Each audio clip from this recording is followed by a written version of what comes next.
un problema de hipoxia en el recién nacido, puede este niño ser sometido a una reanimación neonatal y todo estado de hipoxia, generalmente si estamos hablando de los lactantitos menores, es una causa de convulsión neonatal por la lesión hipóxico isquémica que se va a producir. Entonces, cuando hablamos de convulsiones, principalmente en los lactantes, vamos a considerar ciertos factores que vamos a especificar en la clase. Cuando primero, para hablar de convulsiones, ¿qué tengo que hacer? Tengo que considerar la definición, ¿verdad? O sea, tengo que definir qué es una convulsión. Cuando hablamos de una crisis convulsiva, ¿qué consideramos? Que se está dando un cuadro clínico, no sé qué está pasando con el internet, un cuadro clínico que me va a condicionar a una descarga anormal del sistema nervioso central, pero con un compromiso clínico, un compromiso motor, un compromiso sensitivo y un compromiso sensorial. Si esta es una crisis convulsiva, ¿cuándo yo voy a decir que ese niño tiene una epilepsia? Cuando ese niño tenga convulsiones recurrentes en el periodo de su vida. Cuando estamos hablando de crisis convulsiva idiopática, o sea, esas crisis convulsivas tienen que tener una causa. La mayoría de las causas no son conocidas, entonces vamos a hablar en este caso, si investigamos los antecedentes y buscamos la causa y no descubrimos cuál es la causa para la que ese niño esté presentando crisis convulsiva, entonces la vamos a designar como la crisis convulsiva de etiología idiopática.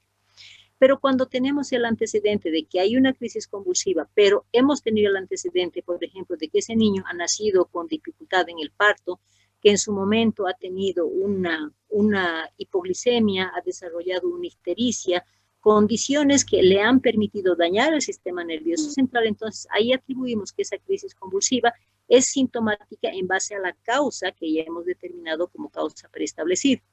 Y cuando hablamos del estatus convulsivo, es aquel niño que va a ir repitiendo sus crisis convulsivas, que ya tiene un grupo de neuronas que se van a desencadenar como descargas anormales, vamos a decir, pero que el tiempo de duración va a ser secuencial, que mínimo va a durar unos 30 minutos, y en ningún momento de esta crisis convulsiva ese paciente va a tener una recuperación del estado de conciencia. Entonces, si ya definimos como condición de convulsión, ¿qué es lo que tenemos que considerar? ¿Cuáles son los factores que determinan esas convulsiones? Principalmente determinamos aquellas causas que son idiopáticas, donde no hemos determinado una causa específica, entonces vamos a atribuir a que genéticamente ese niño tiene esa predisposición. Seguramente tiene antecedentes en la familia de que tienen esas crisis convulsivas y va a depender del momento en que se va a presentar esas crisis convulsivas y decimos, ¿no? Todo niño que presenta crisis convulsiva ya en la edad de la juventud está relacionado genéticamente porque el factor predisponente está determinado en el cromosoma 6. Y cuando consideramos, es un neonatito, es un lactantito que sin relación a lesión anatómica, simplemente con una causa idiopática y presenta sus crisis convulsivas ya en la edad del lactante, por ejemplo, desde el neonato, entonces decimos que ese factor genético está relacionado con el cromosoma 2. Al mismo tiempo, muchas veces estos niños no tienen antecedentes de desarrollar crisis convulsiva en la familia, entonces descartamos ese componente genético y vamos a investigar los otros factores determinantes, como se considera el factor neuropatológico. Cuando hablamos de factor neuropatológico, son lesiones muchas veces de que ya se determina en el sistema nervioso central, pueden ser malformaciones, pueden hacer agenesias, o directamente un niño que ha llegado a desarrollar una lesión hipóxico isquémica del sistema nervioso central, entonces un daño orgánico vamos a considerar que es un factor neuropatológico. Pero en algún momento son condicionantes que establece que un niño, que las crisis convulsivas repetidas, sabemos que el único tejido que no se regenera es precisamente el sistema nervioso central. Y sabemos que en una crisis convulsiva se va a dar la mortalidad de cierto grupo neuronal que puede convertirse en un foco epileptógeno, si quiere, o foco convulsivo. Entonces, si nosotros permitimos que un niño tenga crisis convulsivas recurrentes, estamos permitiendo que ese grupo neuronal vaya dañándose y vaya magnificándose. Entonces, la consecuencia de las crisis convulsivas repetitivas nos van a determinar como factor responsable de un foco epileptógeno. Y cuando hablamos de los factores neurofisiológicos, ya ahí determinamos, ¿no? Generalmente está relacionado con los factores genéticos. Entonces decimos, los factores neurofisiológicos son porque ese niño ya tiene un grupo poblacional de neuronas que tienen la condición de, por diferentes factores, pueden ser factores de enfermedad, pueden ser factores emocionales o condiciones medioambientales que van a hacer que esas neuronas desarrollen inmediatamente una excitabilidad o una descarga normal porque ya tienen una descarga paroxística en forma autónoma. Entonces ya tenemos ese grupo de neuronas que están predispuestas a responder a ciertos factores externos para descargar y desarrollar las famosas crisis convulsivas. Y cuando ya hablamos de la clasificación de estas crisis, vamos a hablar dependiendo cuál es el compromiso que se va a dar en el organismo. Y hablamos de las crisis convulsivas parciales y las crisis convulsivas generalizadas. Cuando hablamos de parciales, nos está diciendo su nombre, ¿no? Es solamente un grupo de neuronas que tiene la capacidad de responder con estas descargas anormales. Y vamos a clasificarlas al mismo tiempo en dos componentes. Pueden ser las crisis parciales simples, aquellas que van a dar algunas alteraciones de compromiso clínico o muscular, pero no hay pérdida del estado de conciencia. A diferencia de aquellas crisis complejas, van a tener esas descargas anormales con comportamiento motor y clínico, pero al mismo tiempo, aunque sea por muy poco tiempo, está relacionado con la alteración del estado de conciencia. Entonces, si hablamos de parciales, ¿y qué nos dice generalizadas? Generalizadas va a comprometer todo el cuerpo, ¿no es cierto? Entonces, se va a determinar en que esas descargas anormales neuronales van a comprometer los dos hemisferios. Va a haber alteración del estado de conciencia o compromiso del estado de conciencia y al mismo tiempo las manifestaciones clínicas van a ser bilaterales, pudiendo estas manifestarse como ausencias donde el niño va a perder el conocimiento y no va a tener ningún movimiento. Pueden ser descargas mioclónicas donde va a tener como compromiso generalizado o en algún momento puede presentar ese niño las famosas crisis tónico-clónicas como movimientos que vamos a considerarlo como el gran mal. Entonces, ya cuando estamos considerando como conceptos definidos, ¿qué es lo que nos preocupa de la crisis convulsiva? Nos preocupa el momento en que nosotros vayamos a recibir a un paciente con crisis convulsiva porque se considera como una emergencia en pediatría. Entonces, ¿qué es lo que determinamos? La crisis convulsiva para todos los médicos se tiene que considerar como una emergencia. Sabemos que esa crisis convulsiva se está debiendo a una descarga anormal eléctrica y generalmente vamos a hablar de las crisis que van a ser generalizadas, ¿cierto? Y al mismo tiempo no debemos considerar que la crisis convulsiva es una enfermedad específica. Se dice que es un síntoma como indicador de una disfunción cerebral producida por diferentes causas. Entonces, si estamos hablando de un estado grave, vamos a decir que se considera una emergencia, necesitamos conocer los diferentes tipos de crisis convulsiva. Lo que nos preocupa son aquellas que van a llevar a ese niño a riesgo de vida, por lo tanto se tiene que hacer un diagnóstico precoz. Cuando hablamos de un diagnóstico precoz, tenemos que también asociar a una terapia precoz. ¿Por qué? Porque una vez que hemos tratado la crisis convulsiva, nos va a dar el tiempo suficiente para determinar cuáles son las causas etiológicas que van a determinar y al mismo tiempo muchas veces nosotros solamente podemos manejar la crisis convulsiva, pero si tenemos, por ejemplo, un estatus epiléptico, por ejemplo, seguramente vamos a disminuir la intensidad de las crisis, pero tenemos también la necesidad de referir a una especialidad como es neurología, dependiendo del grado de crisis que se va a tener.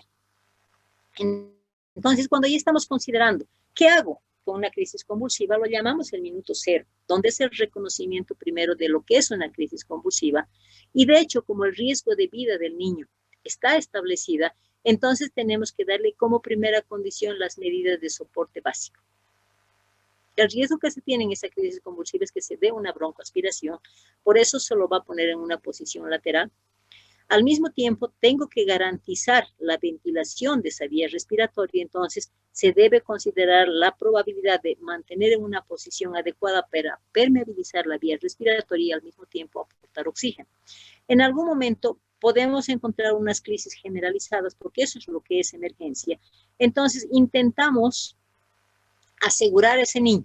Sabemos que la presión de la crisis tónico-clónica es tan intensa que muchas veces puede destrozar hasta la lengua. Entonces, muchas veces tenemos tendencia a querer separar los dientecitos y eso no está bien, porque la presión es tan marcada, entonces puede el niño incluso llegar a destrozarse los dientecitos, por eso no se pone absolutamente nada en la boquita para evitar esa compresión que se va a dar. Y al mismo tiempo, como necesito darle muchas veces medicamentos, si se puede en el momento se puede dar un acceso vascular, o de lo contrario hay que hacer una terapia donde si no hay acceso vascular tenemos que ver una vía que tenga el mismo grado de absorción del medicamento para parar la crisis convulsiva, y posteriormente, una vez que hemos determinado y hemos resuelto la crisis convulsiva, recién vamos a poder investigar las probables causas que están determinando esa crisis convulsiva. Y algo que debemos marcar es que al niño solamente tengo que protegerlo, no tengo que agarrarlo porque la presión es tan grande de la crisis convulsiva.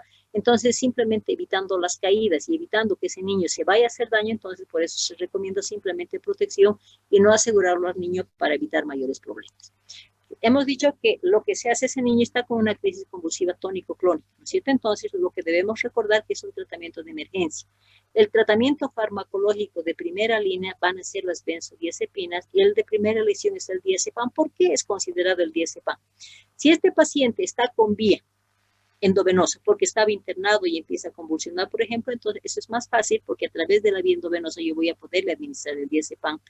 Pero lo que generalmente ocurre son estos pacientes con crisis convulsiva que nos van a llegar a la emergencia, donde por la misma contracción muscular no nos permite tener el acceso vascular. Entonces la vía de administración del diazepam va a ser la vía rectal. Hemos dicho que la posición que va a poner al niño, que se lo va a poner al niño es en posición lateral.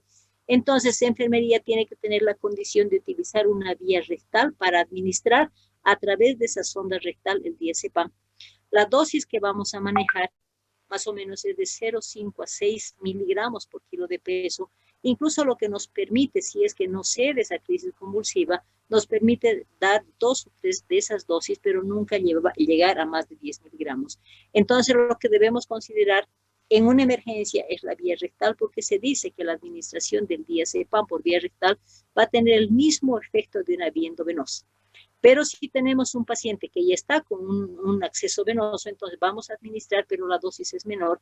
Vamos a dar de 0,2 a 0,3 miligramos por kilo de peso, y también podemos repetir cada 2 o 3 minutos hasta parar la crisis. ¿Cuál es el efecto que esperamos del diazepam? Que no solamente vaya a parar la crisis convulsiva, sino al mismo tiempo vaya a producir un estado de depresión respiratoria, un estado vamos a decir, de hipotensión. Entonces, en esos niños que tenemos que determinar, que tenemos que considerar el control de la frecuencia respiratoria y el control de la frecuencia cardíaca, porque los efectos colaterales que nos pueden dar el diazepam pueden estar remarcados en el otro aspecto y ponernos en riesgo a los niños. Entonces, cuando consideramos una vez que hemos tenido el diazepam, y si no tengo el diazepam, ¿qué es lo que tengo que hacer? Tengo que disponer de otros medicamentos de segunda línea, y el medicamento de segunda línea va a ser el fenobarbital, que voy a poder acceder también por vía endovenosa, porque el fenobarbital no se administra por vía rectal. Entonces, para el fenobarbital ya tengo que administrar a dosis de 20 miligramos por kilo de peso. Puedo repetir hasta 2 dosis. Lo que sí tenemos que administrar con el fenobarbital es en forma lenta, aproximadamente en 10 a 20 minutos. Nuevamente, como es un anticonvulsivante, me puede producir una depresión respiratoria y un grado de sedación. Y si no tengo el fenobarbital, actualmente se está manejando mucho el midazolam a una dosis de 0,15 a 0,20 miligramos por kilo por dosis. Podemos repetir hasta 2 dosis y tenemos la condición de administrar nuevamente lentamente de 10 hasta 15 minutos. Nuevamente, por ser un medicamento anticonvulsivante, tenemos el alto riesgo de producir una depresión respiratoria y una hipotensión, y es por eso que hay que hacer la vigilancia correspondiente. Y una vez que ha pasado el efecto y ha pasado la crisis convulsiva, pues de hecho hay que investigar cuáles son las causas que ha producido esa crisis convulsiva. Entonces ahí pensamos, ¿no? Ha pasado la crisis, entonces, ¿qué tengo que ver? Empezar a investigar las causas y decimos, si hay fiebre, ese paciente probablemente tenga una convulsión febril. Pero ¿cómo yo voy a definir que puede ser una convulsión febril y descartar, vamos a decir, que sea una fiebre debido a una infección del sistema nervioso central? Entonces, cuando estamos hablando de una convulsión febril, decimos, ¿no?, que cuando empieza a incrementar el cuadro febril, ese niño del inicio va a empezar a presentar crisis convulsiva. Cuando estamos considerando de que ese niño tiene infección del sistema nervioso central, tengo que apoyarme en la búsqueda de signos neurológicos como son los signos meningios. En algún momento la crisis convulsiva también puede ser por una condición de una hipertensión intracraneana o daño al nivel del sistema nervioso central, entonces voy a considerar también la realización en fondo de ojo y valorar obviamente la simetría de las funciones musculares para ver el grado de afección que ha tenido esa crisis convulsiva o las lesiones que puede tener ese niño. Y finalmente, cuando estoy hablando de un neonatito, principalmente, tengo que investigar cuál es el riesgo metabólico, porque se dice que la causa más frecuente en los neonatitos van a ser la hipoglicemia, la hipocalcemia y la hiperbilirrubinemia. Pero si ese pacientito ha llegado con el antecedente de un accidente, por ejemplo, un trauma craneoencefálico, pues voy a relacionar esa crisis convulsiva con un estado de descompensación ya, pero relacionado con el TEC. Entonces, va a depender de lo que yo estoy investigando después de la crisis para solicitar el laboratorio correspondiente. Entonces, si estamos pensando que es una convulsión por fiebre, de hecho, tengo que buscar cuál es el foco infeccioso para buscar la causa del síndrome febril o del cuadro febril para dirigir el tratamiento al foco infeccioso. Cuando consideramos el riesgo de un niño con signos meningios, entonces vamos a pensar ya que es una meningitis y esto nos permite hacer un diagnóstico precoz a través de la punción lumbar.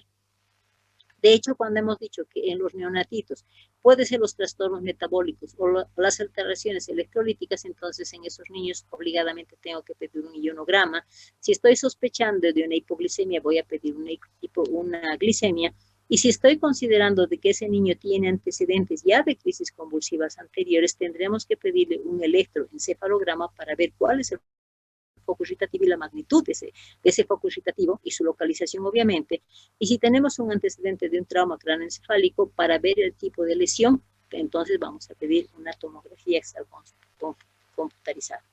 Entonces, si tenemos una condición de atención y es una crisis que la he resuelto y no he logrado definir la causa, de hecho tenemos que tener una referencia a neurología. Pero si tenemos una causa definida, si tenemos condición de tratarla, pues la vamos a tratar, o de lo contrario, toda crisis convulsiva generalmente está manejada por la especialidad de neurología. ¿Qué es lo que nos corresponde a nosotros? Ante el tratamiento, ante el manejo de una crisis en la emergencia, tenemos obligación de hacer una historia clínica completa. Tenemos que hacer un examen físico completo para buscar la causa, hacer un examen neurológico. Y al mismo tiempo tenemos que considerar qué laboratorio vamos a solicitar en base a las causas que han sido investigadas, porque el objetivo de todo ello va a ser, post-crisis, determinar cuál es la causa para que esto nos lleve a tomar una conducta adecuada. Pero cuando estamos hablando de crisis convulsiva, tenemos que conocer pues, los diferentes tipos de crisis que se pueden presentar en los niños, y ahí clasificamos las crisis por la clínica que van a presentar en una crisis tipo gran mal, en una crisis tipo pequeño mal, en los espasmos infantiles, las crisis motoras menores y las crisis focales. Todas estas causas siempre van a tener una condición etiológica, o son crisis esenciales o son crisis sintomáticas. Entonces, cuando ya vamos a ir disgregando cada una de estas crisis, ¿qué es lo que tenemos que considerar? Primero vamos a hablar de la crisis tipo gran mal, ¿no es cierto? Que es la que más nos va a llamar la atención, donde vamos a considerar generalmente como una manifestación epiléptica. Cuando hablamos del tipo gran mal, se considera que como primera condición tiene que haber compromiso del estado de conciencia. Y las etapas en que se van a presentar el tipo gran mal, primero va a ser una etapa en que nos va a avisar que ese niño va a desencadenar su crisis, lo que se va a llamar el aura. Donde ese niño va a tener la condición, va a empezar a sentir olores, va a tener visiones muchas veces, escotomas, va a sentir olores, o va a sentir algunos zumbiditos en el oído donde le está avisando de que va a tener esa crisis convulsiva. Entonces el niño, como ya conoce el niño su patología, entonces, ¿qué es lo que condiciona? Que vaya a buscar un lugar donde exista menos posibilidad de trauma. Generalmente buscan la cama, buscan un lugar donde echarse para evitar el trauma. Una vez que, y dura segundos.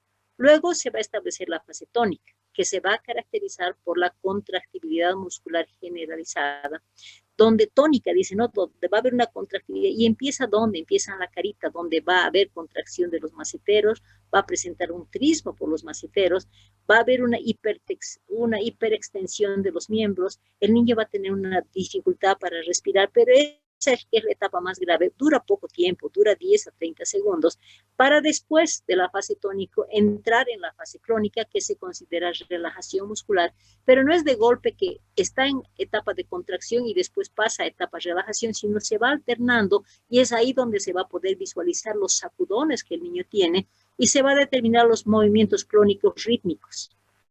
En este momento estamos hablando de relajación muscular. Entonces, otra de las características del tipo gran mal es que el niño también va a presentar relajación de esfínteres, donde va a presentar micción y va a presentar deposiciones. Este periodo tiene una duración un poquito más larga, de 3 a 5 minutos, donde todo este periodo, tanto en la fase tónica como en la fase clónica, no hay recuperación del estado de conciencia. Para determinar, después de este periodo, el niño va a despertar, va a lograr establecer su estado de conciencia, lo que se va a llamar el periodo posictal, donde después de esa crisis convulsiva, como se va a determinar como un agotamiento, si quieren, del funcionamiento del sistema nervioso central, entonces ese niño va a ver esa consecuencia, entonces puede entrar en un estado de sueño, puede presentar cefaleas importantes o puede presentar un estado de confusión.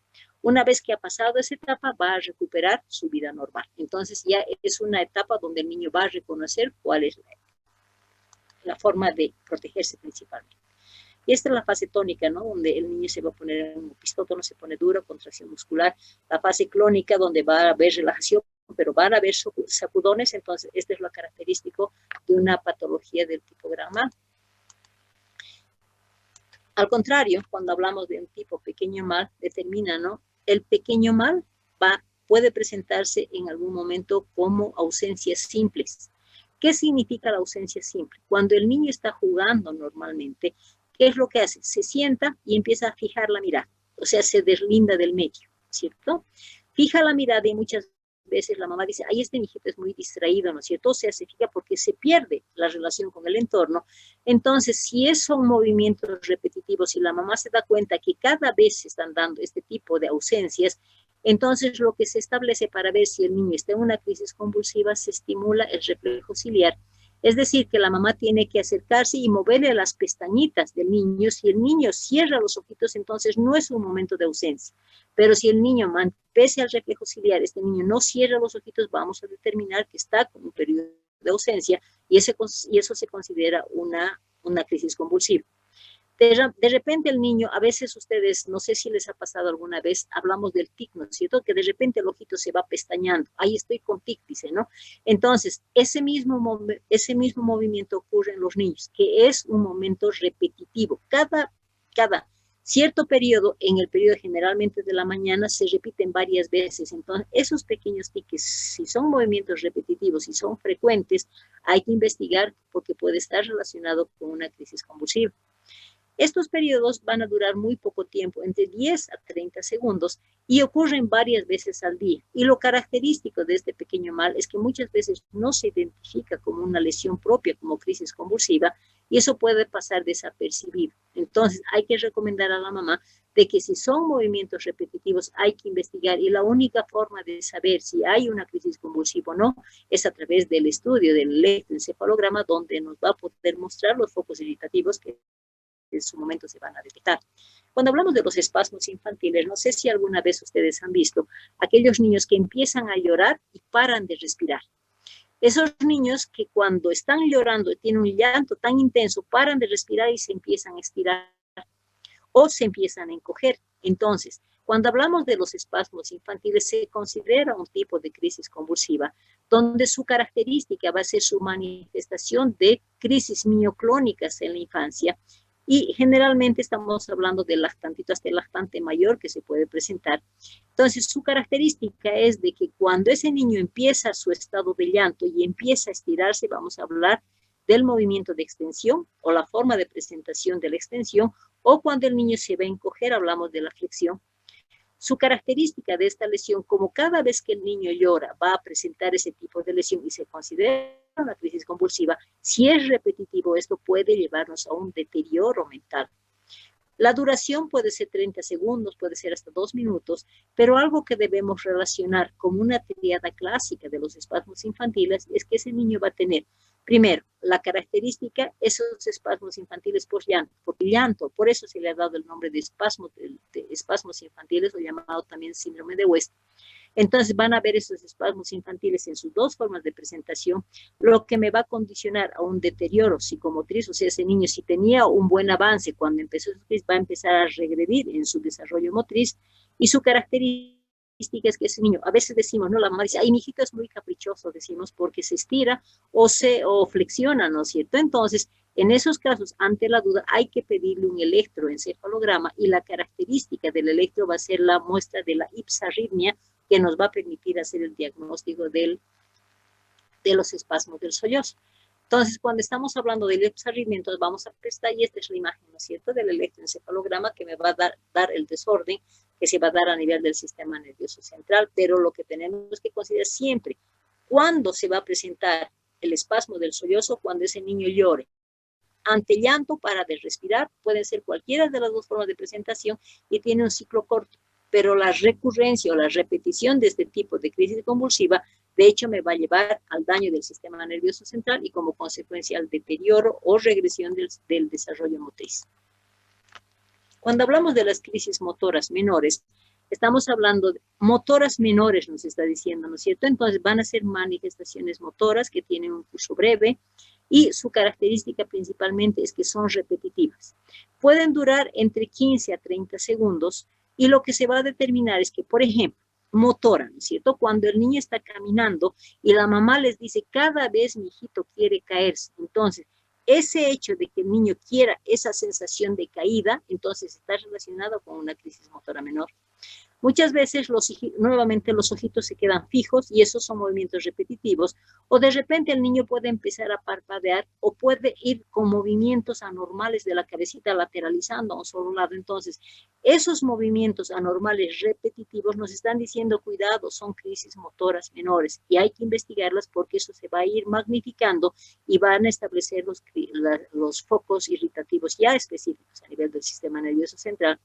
Y algo que determina es que si el niño, como le dura segundos, nuevamente se recupera y empieza su actividad normal. Entonces, el riesgo que tenemos nuevamente es no saber reconocer esto y magnificar muchas veces las lesiones. Cuando estamos hablando de las crisis focales que están relacionadas en dónde se han localizado esos focos irritativos, entonces determinamos en que pueden haber focos irritativos a nivel de la frente, o sea, región frontal. ¿Cómo se va a determinar? Las manifestaciones sabemos que son siempre contralaterales, entonces, dependiendo del lugar donde se está pesquisando ese foco frontal, va a tener desviación de la cabeza y los ojitos y son movimientos repetitivos. Entonces, toda vez que veamos en un niño que tenga esa condición de desviación de la cabecita junto con los ojitos a un solo lado, pensemos que tenemos una posibilidad de tener un foco irritativo a nivel frontal. Cuando hablamos de los focos parietales, determina una alteración en la sensibilidad. Nuevamente estamos hablando de lados opuestos, donde el niño puede ser como queja de mamá me hormiguea mucho los piecitos, por ejemplo, ¿no es cierto? O mamá se está adormeciendo mis piecitos. Entonces, si esa queja es repetitiva, tenemos que pensar que puede ser una crisis con foco parietal. Cuando hablamos de las crisis con foco occipital, está relacionada con manifestaciones visuales. El niño puede decir, mamá, estoy viendo lucecitas, mamá, estoy viendo mosquitas. Entonces, ese tipo de manifestación repetitivas nuevamente tiene que hacernos pensar en que pueden ser crisis focales a nivel occipital. Y cuando hablamos de los focos temporales, ahí tenemos dos formas de presentación. Tenemos las crisis psicomotrices, donde el niño va a tener movimientos de repetición, pero estaba hablando de psicomotrices. El niño va a parecer que está masticando chicle, por ejemplo, sin tener nada en la boquita, son movimientos nuevamente repetitivos. O de repente dice mamá, mamá, mamá, mamá, o sea, frases repetitivas que no tienen relación con el entorno. O si el niño está en una casa, por ejemplo, estoy sintiendo olor a carne, estoy sintiendo olor a leche, o sea, lo que él siente sin que tenga relación con el entorno. Entonces, si son movimientos nuevamente repetitivos o actitudes repetitivas, debemos pensar en que hay un foco irritativo a nivel de foco temporal. Cuando estamos hablando de la otra manifestación que también se va a dar con los focos temporales, son los famosos cólicos repetitivos, son las crisis viscerales que se va a dar, donde el niño va a decir, me duele mi barriguita sin relación. Entonces, ¿qué es lo que primero pensamos nosotros cuando un niño viene y nos dice, la mamá dice, ¿no? Cada vez le duele su barriguita. Pensamos en que puede ser forma de manipular el ambiente de los niños, O puede ser que pensemos que tiene parásitos, ¿no es cierto? Entonces damos antiparasitario y la mamá dice, igual sigue doliendo la barriguita. Entonces, esos dolores cólicos repetitivos sin relación a un factor patológico, una relación parasitaria, vamos a decir, ya tenemos que pensar que puede ser que tenga ese efecto de un foco temporal. Entonces, como ustedes ven, las crisis muchas veces no se las piensa como crisis convulsiva, pero son manifestaciones que sí debemos considerar. Entonces, y algo que sí es frecuente, ¿no es cierto? La crisis convulsiva febril. Aunque existen las crisis convulsivas febriles simples, donde pueden ser unas crisis leves de segundos y puede pasar, no es lo común. Lo común es que la crisis convulsiva sea una crisis convulsiva tónico-clónica con pérdida del estado de conciencia. ¿Cuándo vamos a definir? Sabemos que la fiebre puede ser una manifestación clínica de una enfermedad, que la causa de la crisis convulsiva es precisamente la fiebre que va a presentar ese niño de 39, 40 grados, es la cierta predisposición que tiene ese sistema nervioso central de responder con crisis convulsiva ante los picos febriles elevados. Algunos niños presentan desde 38, 38.5. Entonces, ¿cómo podemos diferenciar que sea una crisis convulsiva febril, que se la considere una crisis benigna, que si nosotros hacemos un electroencefalograma va a ser normal? ¿Por qué? Porque se va a considerar como una manifestación clínica de un pico febril elevado, pero también sabemos que la fiebre puede ser una manifestación clínica de un proceso infeccioso del sistema nervioso central y que esa infección va a ser la responsable de que ese niño vaya a presentar crisis convulsiva. Entonces, la forma de diferenciar estos dos componentes es de que la crisis convulsiva febril, que es una crisis convulsiva benigna, es aquella que se va a presentar cuando el niño empieza a presentar su cuadro febril, independiente cuál sea la causa específica de la infección. Entonces, está empezando la fiebre y empieza a presentar la crisis convulsiva. A diferencia de la que se relaciona a la crisis convulsiva por proceso infeccioso del sistema nervioso central, consideramos, ¿no?, que esa condición nos va a llevar a que primero va a tener manifestaciones tipo datos de hipertensión endocraniana como vómitos y compromiso del estado de conciencia y que después va a estar relacionado con un síndrome febril, pero después de 2 o 3 días, cuando ya se empieza a presentar la crisis convulsiva, va a estar relacionada con la localización de foco infeccioso a nivel del sistema nervioso central. Por lo tanto, la convulsión por infección del sistema nervioso central se va a presentar 2 a 3 días después de iniciar el proceso febril, a diferencia de la crisis convulsiva febril benigna, va a ser la que va a presentar cuando inicie ese cuadro febril. Hay ausencia de infección, hay ausencia de lesión del electroencefalograma y la característica que llama la atención son convulsiones con pérdida del estado de conciencia y convulsiones tónico-clónicas. Entonces, fiebre, inicio de cuadro febril, crisis convulsiva. Si nosotros vamos a encontrar signos meningios en esa crisis convulsiva febril, ¿vamos a pensar en fiebre? No, ¿verdad? Entonces, los signos meningios son una forma de determinar que no es una convulsión febril, que más bien está relacionado con un proceso infeccioso tipo meningitis del sistema nervioso central. Entonces, una vez que hemos visto todas las formas de presentación o las características clínicas de una convulsión febril, ¿qué tenemos que determinar? ¿Cuáles son las causas que van a presentar en el neonato y en el preescolar, que son los niños grandes? Entonces, cuando hablamos de crisis convulsiva, ¿cuáles son las causas que van a desencadenar crisis convulsiva en el neonato? Primero, antecedente de trauma obstétrico. ¿Por qué trauma obstétrico? Porque el trauma obstétrico puede estar relacionado con daño del sistema nervioso central, o muchas veces el trauma obstétrico está relacionado con un estado de hipoxia, lo que va a condicionar a una lesión hipóxico-isquémica. Entonces, este trauma obstétrico, lo que hay que ver como antecedente, el tipo de trauma obstétrico, y si esto está relacionado con un estado de hipoxia cerebral, cuando ese niño es sometido principalmente a una reanimación neonatal. Entonces, como primera causa. Otra causa que es frecuente son los trastornos metabólicos, y dentro de los trastornos metabólicos van a ser los 3 trastornos que determinan. Estamos hablando de la hipoglicemia, estamos hablando de la hipocalcemia y de la hiperbilirrubinemia. La hipocalcemia es el primer trastorno metabólico que por un estado de descompensación puede llevar a un estado de convulsión. Cuando hablamos de la hipocalcemia, es el trastorno metabólico ya menos precoz, vamos a decir, que también se manifiesta con crisis convulsiva, Y cuando estamos hablando de la hiperbilirrubinemia, de hecho, vamos a relacionar el estado convulsivo cuando ese niño ya ha desarrollado una impregnación del sistema nervioso central como condicionante de un kernícteros. Entonces, los tres trastornos metabólicos van a ser marcadores de la crisis convulsiva, principalmente en el neonato. Muchas veces no se va a determinar el diagnóstico precoz cuando ese niño ya nazca con malformaciones cerebrales.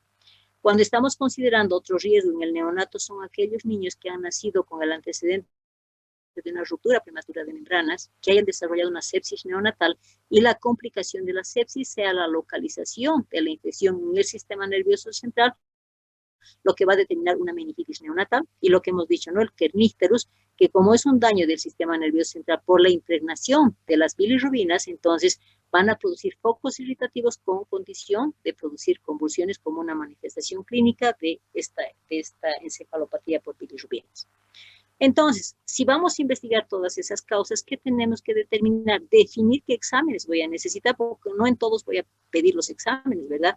Entonces, si estoy pensando en una hipoglicemia, un niño macrosómico, un prematurito o una hipolactancia, entonces la glicemia me va a determinar el diagnóstico correspondiente. Hemos dicho que el calcio también es importante como diagnóstico, las bilirrubinas cuando ya se han complicado con un kernícteros, y si voy a pensar en una sepsis con una complicación meningea, entonces el líquido cefalorraquídeo me va a definir que es un proceso infeccioso del sistema nervioso central, y finalmente si yo estoy pensando en que ese niño tiene alguna anomalía, pues inicialmente pediré una radiografía de cráneo y finalmente tendré que pedir el TAC como condición. Va a depender de la causa que desarrolle esa crisis convulsiva para tomar una conducta, y estamos hablando de que si es un niño que va a desarrollar una hipoglicemia que se va a manifestar con crisis convulsiva, pues el tratamiento va a ser en base a la glucosa al 10%. Si es un niño que ha determinado una hipocalcemia, pues se le va a tener que dar gluconato de calcio. Si es una crisis no metabólica que no esté relacionado con factor infeccioso, entonces, y que esté relacionada más bien con una lesión hipóxico-isquémica cerebral, entonces manejaremos como medicamento de tratamiento ambulatorial el fenobarbital a dosis de 6 miligramos cada 12 horas, hasta que se demuestre que ese foco ha disminuido la irritación. Cuando estamos hablando de las convulsiones en el lactante, cambia del tipo de lesión que se va a producir como factor desencadenante de la crisis convulsiva. Entonces decimos que la causa más frecuente en el lactante van a ser las infecciones del sistema nervioso central, como las meningitis, como causa de riesgo. Hablamos de que puede mantenerse la lesión hipóxico-isquémica cerebral a consecuencia de una asfixia neonatal, las malformaciones congénitas que hay que descartarlas, las enfermedades degenerativas también hay que descartarlas. Si tengo un antecedente de un trauma cráneoencefálico, pues tengo que descartar, y finalmente lo que es característico en el lactantito como causa más frecuente son las convulsiones febriles, pero se consideran convulsiones benignas, hemos dicho, ¿no es cierto? Entonces, en base a las causas que vayamos a determinar, vamos a solicitar nuevamente los exámenes. Si estoy considerando una infección, tengo obligación de pedir una punción lumbar, porque es la única forma de diagnóstico de una meningitis. Cuando tengo una lesión, si estamos hablando de la lesión hipóxico-isquémica, ahí no vamos a determinar con estudios, ¿no? Entonces generalmente vamos a determinar solamente a través del electroencefalograma y determine la alteración de la descarga neuronal. Cuando hablamos de malformaciones, estamos hablando de solicitar inicialmente una radiografía de cráneo y finalmente terminar un TAC para que me defina la causa. Y cuando estamos hablando de alteración en el funcionamiento, tenemos obligación, toda vez que hay una crisis convulsiva, a pedir un electroencefalograma, porque esto me va a definir cuál es el foco irritativo y la característica de ese foco irritativo para hacer el tratamiento correspondiente. Y de hecho también la conducta en los lactantitos está determinada en base a la causa. Si tenemos una punción lumbar infecciosa que me determine que tiene una meningitis, pues de hecho el tratamiento va a ser con antibióticos. Y si estamos hablando ya de la definición de malformaciones cerebrales, pues eso es ya conducta de neurología. Pero si estamos hablando de crisis convulsivas que se van a demostrar en el electroencefalograma, el tratamiento va a depender de acuerdo a la crisis que vaya a presentar. Cuando estamos hablando de los niños mayores de 5 años, ya estamos hablando de otro tipo de causas, ¿no? Porque este niño de 5 años ya seguramente ha tenido crisis convulsiva a repetición, entonces vamos a considerar ya que ese niño tiene una epilepsia con un foco epileptógeno ya definido. Hemos dicho también que podemos tener la condición de crisis convulsiva por factor genético, que le vamos a dar el nombre de epilepsia idiopática, porque no se ha determinado la causa específica. Cuando vamos a tener afecciones tipo tumores o lesiones del sistema nervioso central también es condición. Cuando hablamos de los traumatismos relacionados con traumas del sistema nervioso central, hay que considerar las infecciones se mantienen como meningitis y los procesos degenerativos. Entonces, va a depender de la investigación de estas causas para que nuevamente definamos qué es lo que vamos a pedir en base a las causas, y de hecho el tratamiento como la mayor causa de crisis convulsiva en este grupo etario es ya determinado por un foco epileptógeno. Entonces estos niños sí o sí tienen que tener un tratamiento anticonvulsivante. Y cuando estamos hablando del tratamiento de la crisis convulsiva, va a depender de qué tipo de crisis. Si estamos determinando las crisis convulsivas generalizadas, mismo determinando, ¿no? O sea, si es un foco infeccioso, vamos a considerar, por ejemplo, una meningitis, vamos a tratar el proceso infeccioso, pero al mismo tiempo vamos a verificar si ese niño post proceso infeccioso no ha desarrollado ya un foco irritativo para desarrollar una convulsión. Entonces, en base a esa observación, que generalmente como consecuencia de ese proceso infeccioso, el niño va a tener tendencia a desarrollar crisis convulsiva, entonces a esos niños que van a presentar crisis convulsiva generalizada como causas, independiente que sea la causa, pero que determine la presencia de esas crisis, tenemos que manejar el fenobarbital, que manejamos a dosis de 15 a 20 miligramos, dándole un mantenimiento. Esa es una etapa de tratamiento inicial, porque después se hace un mantenimiento con una dosis de 7 miligramos por kilo de peso. Cuando manejamos el ácido valproico, vamos a también manejar una dosis de 10 a 15 miligramos, que es el medicamento de elección para el tratamiento de crisis convulsiva en pediatría. Y también tenemos la hidantoína, ¿no es cierto?, que hablamos de una tercera línea, y vamos a manejar también una dosis de 10 a 20 miligramos por kilo de peso.